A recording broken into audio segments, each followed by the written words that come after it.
The really important thing was just meeting with someone who was like a brother to me, was like a big brother to me, was a mentor, you know, a role model, taught me everything I knew about the music business, taught me how to be a champion, taught me how to be undeniable, you know, taught me how to aspire for everything that they say you can't do.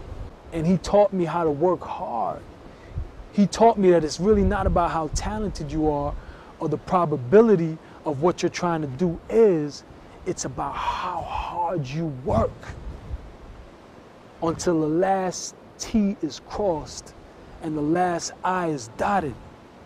So I owe a lot to that guy, man. I was one of the most lauded, became one of the most lauded musicians in music throughout my incarceration, on the cover of the biggest magazines. I did a multi-million-dollar distribution deal with Island Def Jam. So I was very fortunate, very blessed. So if I couldn't thank him for my fortunes, how could I blame him for my misfortunes? So I can't thank God in one breath and then blame Diddy in another breath. It doesn't work like that. This is a watershed moment, man, because I was one of those kids. And I could have came out, as you said, and continued that cycle. I could have abided by that street code. But I'm breaking that chain. I'm creating a new code. And that code is self-accountability. So that's what allowed me to move away from, you know, any mythological street code. Because the only code I have is honor. I did what I was supposed to do.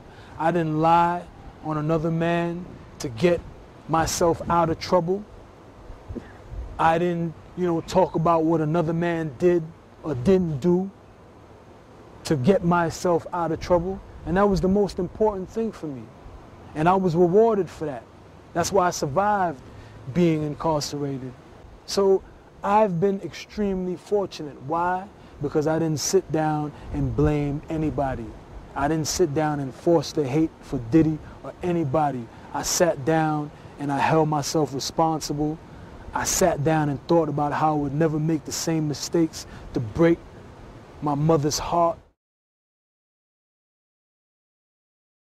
As far as the concert, I apologize to the Belizean people for my lack of discretion in whom I do business with. I apologize that their hopes and their expectations were built up and they were disappointed. Because I'm sure if it was promoted as a Shyne concert, the people was gonna still come out. And it would have been a Shyne concert. But when you tell the people it's gonna be something else, and you don't deliver on that, that's where the problem comes in.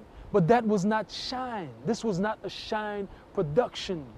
I was a hired artist by someone who pathologically tells the Belizean people they're gonna do something and doesn't do it.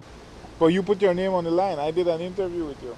Again, I was a hired hand. So I'm taken for granted because I don't deal with this. In the States, somebody say they're gonna bring special guests, they're gonna bring Barrington Levy.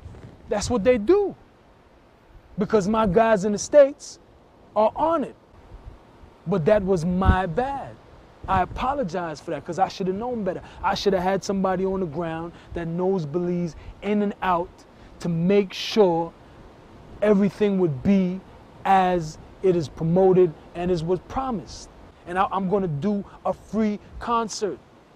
I'm not promising any special guests, no nothing. Shyne is going to do a free concert. When Shyne puts out his next album, and by God's grace, I get this visa to go back to the States and to Britain and to Canada, and I can become a formidable force in music, I will do a free concert to make up for that.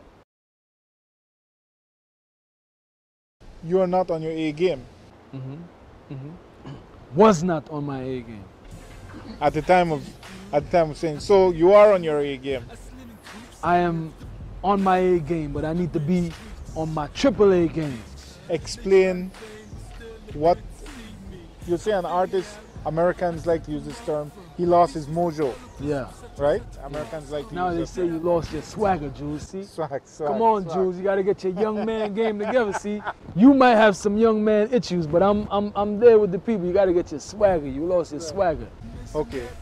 So then, where are you My right swagger's now? on 1,000 right now. My swagger's on 1,000 right now. Like the Belizeans say, I know I trick your Jules. The swagger de pantosa. But I think even in the concert that I did, I was definitely on my A game. I was on my A game. If you go back and look at my performance, because they cursed me everything, the naysayers criticized me everything, but they didn't say, why if he's showing already or no. They never said that. But the bottom line is, you know, I lost my voice. Speak truthfully, I lost my voice. Your vocal cords, this is a muscle, right? So the same way if I sit in this chair for 10 years and I never move, if I get up after 10 years, I'm gonna fall. I won't be able to walk. So for 10 years, I was animalized. I was treated like a dog. Sit, stand, shut up, eat, sleep, use the bathroom, take a shower. So talking, speaking, they send you to the hole for that. Don't feed you for that. Police look for anything to give you a hard time. So I'm a man with brains. So you know what? I said no.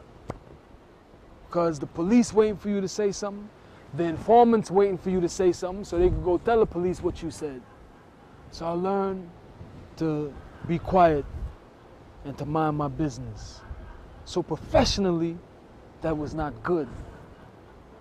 Because if you listen to the music I put out when I first came out, I lost my voice and I lost my energy. This passion, this conviction that I'm speaking to you with now. You can't find that in my music. The Carter 4, that was a turning point. But I admit the first musics that were released, and nothing was released commercially, nothing was ever put for sale on iTunes. It was just me sharing my experience with my fans. And I think that I like that. I like the intimacy of not being on my A game and sharing that with the fans and letting them criticize me and letting them say, we demand the old Shyne. I like that. But now I can say with certainty, with absolute certainty, that they're getting the best of Shyne. As a man, I was not and am not a star. So when I was incarcerated, I was 013886. I was a number. Some of the officers that had more respect would call me Levi, but I was a number. And what matters on the streets and in incarceration and really in any jungle is your honor, your integrity, your character. Nobody cares about how much money you got. Nobody cares about how much records you sold or who you know. That's not going to save you from getting jammed. There's no Shyne. I left that in Central Park. I left that in Manhattan, was the last place that I lived. I left that on the Grammy stage on 106 in Park. When I went to prison, I knew what I was in for.